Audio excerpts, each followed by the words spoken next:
Welcome to Terror by the Bay. I'm David. Okay, so Hunter Biden, he's doing a deposition on Wednesday, and it's going to be a closed-door deposition in front of the committee that's investigating the impeachment inquiry for Joe Biden. Hunter Biden and his lawyers have agreed to closed-door depositions with this committee. There were concessions that were made. One is that the deposition is not going to be videotaped. The interviews with other Biden family business associates and related witnesses have all been filmed. This one won't be. And I think the reason for that is they didn't want selected bits of this tape leaked. The transcript release has also been negotiated, in that the committee chair and the other chairs, they're going to look at it. They'll redact anything that's personal in nature or sensitive information and such, and then they should be able to release the full transcript with those minor redactions, and maybe as soon as 24 hours after the deposition is completed. Now, Hunter Biden's always wanted to testify publicly, and Comer said, well, we're going to do this private deposition first, and then we'll do the public meeting. But now there's no plans to do a public meeting. So let's take a look. Between their star witness going down in flames as a Russian spy and not really having any data, the last thing they have is Hunter Biden to drag through the mud. And let's see what happens. So what's the energy that's going to be like around Hunter Biden, his testimony in front of Congress, and how this closed-door testimony, how that's all going to pan out. Entertainment purposes only. Okay, so what do we get? You start off with the 7 of coins. The evaluation of the information that's being brought forward to this committee. As this Hunter Biden saying, okay, fine, ask your questions, I'll give answers. It's closed door, so you're not going to get the theatrics that you would normally get in a televised committee hearing. Now, if this was a televised committee hearing, this is pretty much how it's going to go. The Republicans are all going to shout, scream, and clutch their pearls about Hunter Biden being a liar, a cheat, a thief, a porn star, taking bribes, running a crime family, dragging the president in with them, the whole 9 yards, with absolutely no facts to back it up. Just accusations, innuendo, and dragging him through the mud. The Democrats would then ask questions that would address any impeachment stuff. And then, you take turns. So half the time, Hunter Biden would be defending himself against attacks, assaulting his character, and the other half would be asking questions for clarification's sake on what happened. But this is going to be closed door, so you don't have those theatrics. Everything's going to be on the transcripts. It's going to be interesting to see what's on those transcripts. Crossed with the 5 of coins, being left out in the cold. Okay, what do we got? In the 9 of Wands. I think it's going to be a long day for Hunter Biden. Even without the open testimony, it's going to be a long day. It's going to be a long day of answering questions. Could be like 9 hours worth of answering questions. There's going to be a lot of questions about the money he made, the opportunities he had, so on and so forth. There's going to be accusations of taking money that didn't belong to him, thrown out in the cold. But again, I think there's going to be insinuations about the mishandling of money and his, they'll talk about his drug use. You got the snow here. Talk about his drug use and stuff, trying to imply things. I think also with the problem with this 5 of coins card here, as I mentioned at the top of this podcast, is that they've already lost their star witness. The GOP has. He's been indicted for lying to the FBI. The very, reliable source is they don't have anything.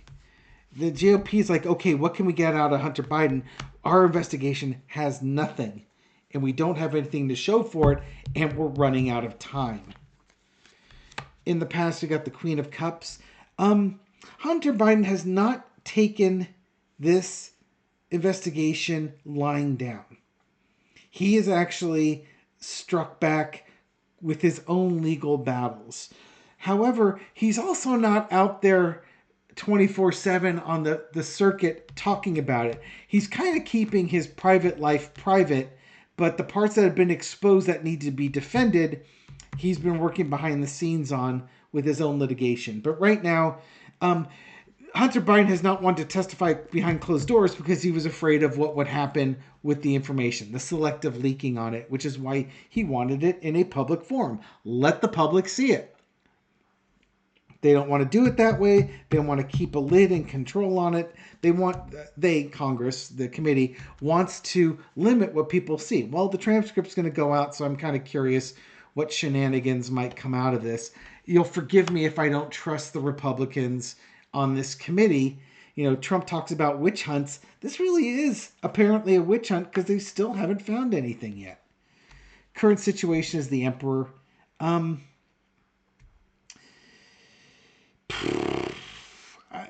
I think to me, this is the committee. This isn't Biden. This is the committee is going to ask their questions, and Hunter Biden's just going to go through some things with the questions that are being asked. I just think that's what it is. I don't think Hunter's the emperor. I think this is going to be the Comers and the Jim Jordans and such on this committee, or the committee itself might be represented by the emperor. The overarching energy is the Six of Cups. The naivety. Yeah, it's the naivety. The things being handed to Hunter Biden. Hunter Biden got opportunities simply because he was the vice president's son. And maybe one day he'd be the president's son. And he took jobs that maybe he wasn't fully qualified for. The jobs that were offered to him because of his father's political connections. And I think he's understanding now that what maybe seemed like the good opportunity for him was actually kind of a poor choice because it's impacting his dad's legacy and his dad's presidential ruling here. The GOP, they're going to look at it. They're going to try and look for bribes, special gifts, special treatment, and really try to lean in that and make the connection that these bribes are going to be connected to Joe Biden. They've been trying that this whole investigation. They still don't have the evidence, much less a smoking gun, to do this. The lesson to be learned is the magician, the manifestation. What's going to come of it, trying to create an illusion. Again, I do not trust the GOP on this. Forgive me. I'd love to say that this committee was taking things seriously and they're getting down to the bottom of things and they're going to find things out. They're not. That's not what they're about. They're about creating illusions and narratives that fit the illusions and narratives that they want to present to people. Hunter Biden wanted a public testimony so he could say his story to the American people. So we have manifestation. We have illusions. I think maybe Hunter Biden's going to... I think what's going to end up happening is Hunter Biden's going to answer the Democrats' questions to their satisfaction, or mostly to their satisfaction. The Republicans are going to take what answers he gives them, and then they're going to spin them in some way, shape, or form. I'm not sure how that's all going to plan out. In the end, I think both sides are going to declare victory. The Republicans are going to say they got everything they needed to nail Biden. And Hunter Biden's going to say, yeah, you know what? I answered all the questions that were asked, and my story's going to get out there. But I don't think we're quite done yet. He may get his public meeting soon enough. Let's take a look at that.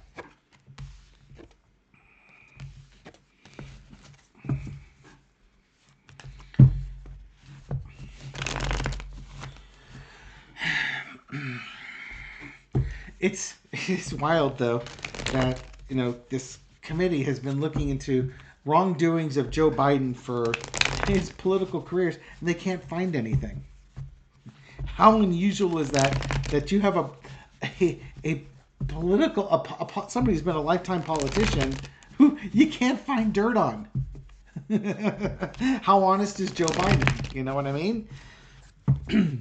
How many other politicians, and I'm excluding like the Katie Porters and the AOCs and such, but your typical quote unquote politician, how far do you have to dig before you hit blood for stuff that they have done that has been unethical or illegal? For most of them, probably you don't have to go very deep. But for whatever reason, they can't find anything on Biden. And I'm concerned that the magician is them trying to create something out of nothing. That Nine of Wands. What's next for this committee?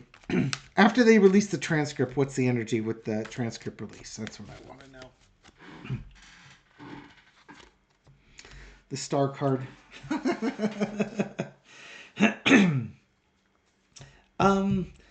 Well, I'd love to say that this is Hunter Biden coming out as the star witness and everything is hunky-dory and it's the calm after the storm.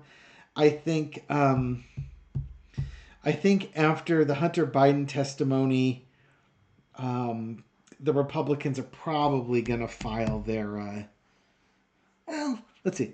They could file impeachment articles, let's just say. But this could also be about that fallen star here. Let's see if that's crossed with the Biden thing. Okay. The magician and the star. They've lost their Russian spy asset here that accused the Bidens of taking millions of dollars. And I think they have to come up with something new.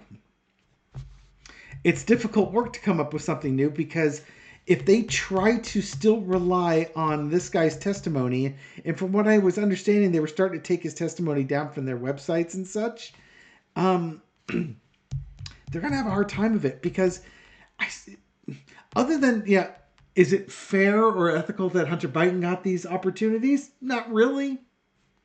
But that's nothing you can impeach Biden on. And Hunter Biden's not a political official that you can impeach when you're going after the president.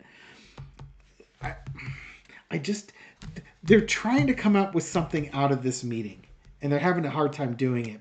But remember, this was the magician card came out in the lesson to be learned type thing. So let's see where this goes with us. Oh, there's the Emperor again. Okay, so this is the committee looking into Biden. They've lost their star witness, so they have to come up with something else from the Hunter Biden interview. Truth is revealed. Look at all these major arcana. 4 major arcana in a row. The truth is revealed. Probably the transcripts being released is what's going to happen here. That's what they're going to try and manifest, something out of the release of the transcripts. Again, it's going to be a hard going for them because I think it's going to be a tough sell. But they're going to try and sell it. They're going to talk about, they're going to ask Hunter Biden questions about his jobs with Burisma and the bribes. And they might just say something as simple as, yeah, we asked him these questions, he answered them, and he lied. It may not be anything more complicated than that. Oh, we asked him questions. He told us answers. We don't believe him because he's a liar. So there we go. That type of thing. The lesson to be learned about asking these questions about the money and the truth coming out, these transcripts coming out, is the Knight of Wands. It's the next steps. What are you going to do now? There's going to be a lot of action with regards to money and next steps that need to be taken with regards. There's a lot of energy around this testimony coming on. You got 4 major arcana and 2 movement cards. Heartbreak and betrayal. Well,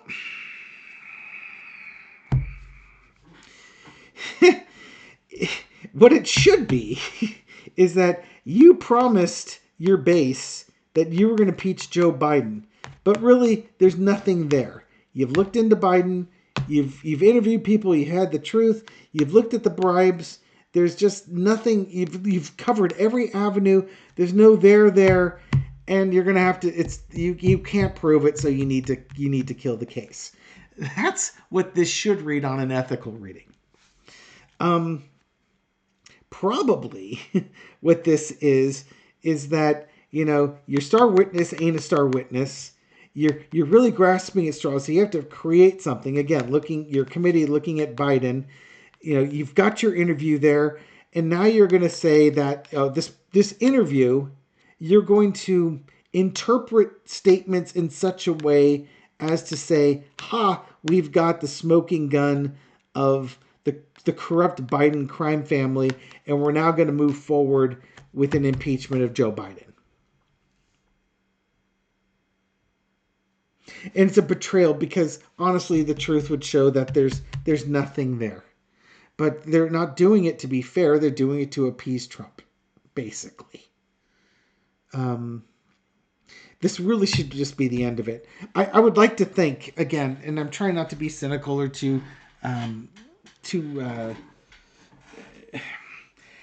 there's nothing there. There's nothing there. This case needs to, 3 daggers through the heart, be done with it and move on with your life. You've got other things to do. But this is not, again, this is not a legal case. This is a political case. And they've got to keep up with their narrative. So, we'll find out soon enough what this committee is going to do next with Hunter Biden and Joe Biden. But, maybe I should ask about that heartbreak card. Heartbreaks, betrayals. Maybe Hunter Biden feels like he betrayed his dad's trust. That could be something as well. He's been dragged through, humiliated, that type of stuff. And maybe he's heartbroken for his dad because his dad's all he's done is love him and support him. And he's been the F up his entire life. So, little 4 Carter, can you explain that betrayal a little bit more? Is that Hunter Biden's feeling towards his father? Is that progressing on Joe Biden? What's that betrayal about?